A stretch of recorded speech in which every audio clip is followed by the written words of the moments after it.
in your adult life, you've had a stint in the public light in politics. What did you want to achieve during your time, and what of it would you actually attribute to your father's legacy? Well, when I entered politics, it was basically to serve the nation as my father and my grandfather did. But unfortunately, I'm a dropout from the Mahathir School of Government and didn't go very far. But those graduates of his are now running the nation, and I leave their achievements to the opinion of others to speak out on.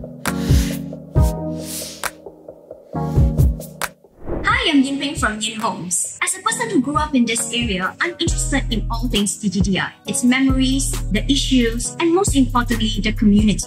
In this video, I speak to the one and only Tawfik Ismail. He is the eldest son of Tun Dr Ismail. For those of us who live in the area, he is the namesake of our neighbourhood. This Merdeka, I wanted to find out more about our former Deputy Prime Minister, as well as a little history about our neighbourhood.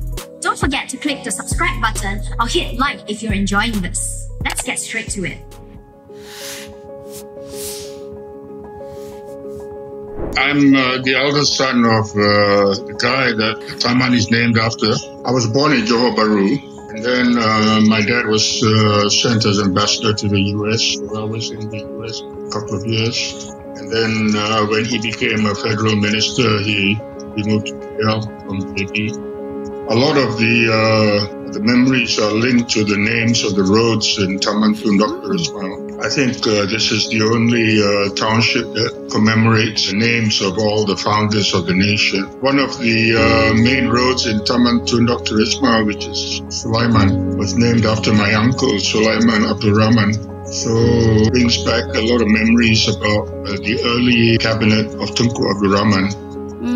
And what the ideals of the nation was. And I think Taman Tun Dr Ismail was meant to embody the ideals of multiracial, multicultural, and also to commemorate the names of all the founders of the nation, like Datuk Sulaiman, Tun Abang Haji Openg, Tun Muhammad Fuad.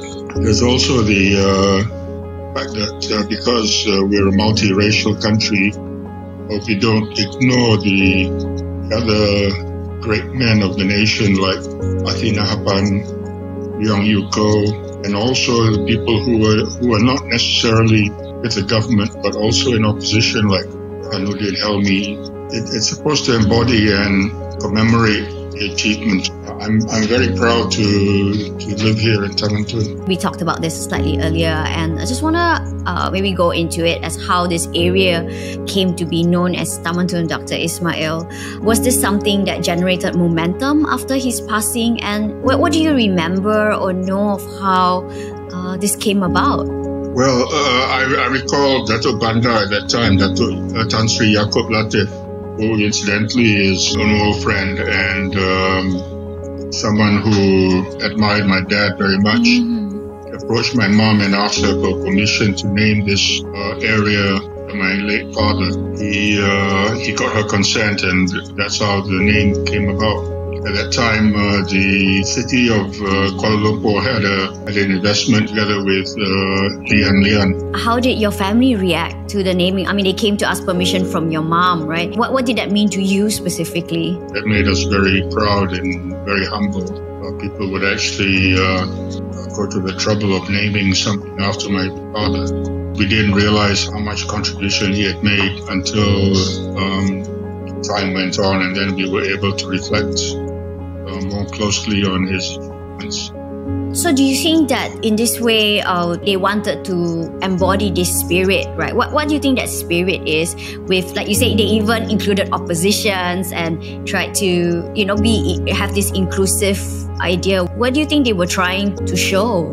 Well, I think the most obvious one is contrasting Taman Tun with other townships. You don't live in sections and in numbers. For example, there's no such thing as SS1, SS2, etc. There are names of people that you can associate with. And I think it was meant to be a model township.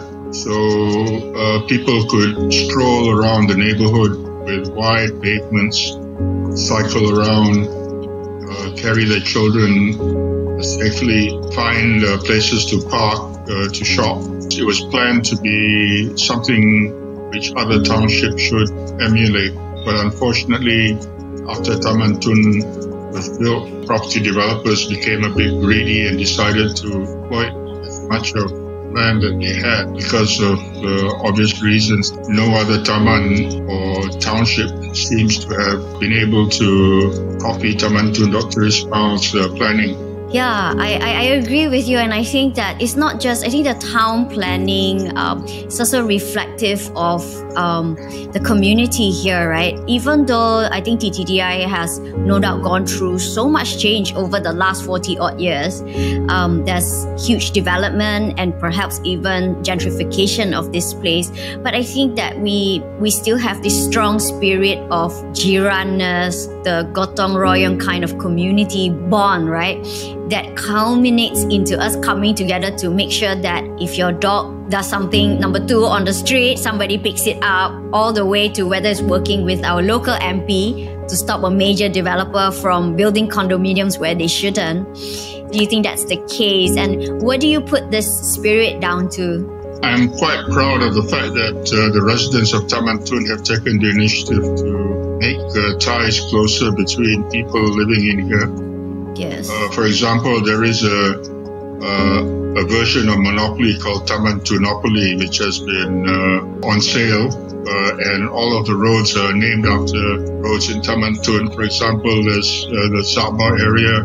In the original Monopoly, you had names of famous London streets. And then there is a very strong residents association that tries to protect the interests of the Taman by opposing that condominium. And then I think there are some community initiatives to help the elderly shop during the pandemic. So I think it's something to be very proud of. Merdeka! Merdeka! As I mentioned earlier, that we'll be sharing this video out during the Merdeka period. And in this time, it does feel like it's taking on a different meaning, especially in these turbulent times. So I was just wondering if you have anything to share with our viewers about the spirit of Merdeka, or maybe an optimistic reminder about how Tun Dr Ismail might leave us in these troubled times. Well, I think the first thing to remember is have a very little by way of boundaries between us when it comes to facing a common danger. We need to help each other out. We need to be mindful also that when we choose leaders, we need to be very careful about the qualities of the character and whether they can deliver on what is promised to us. We need to maintain the integrity of the neighbourhood, make sure that development does not take place at the expense of your own property values. I think we need to also remember through the names of the streets we live in, the contributions of the people that the streets are named after. We have to look at the multiracial nature of the Taman and see how it's reflected in the nation, where there is no boundary when it comes to making friends or helping people.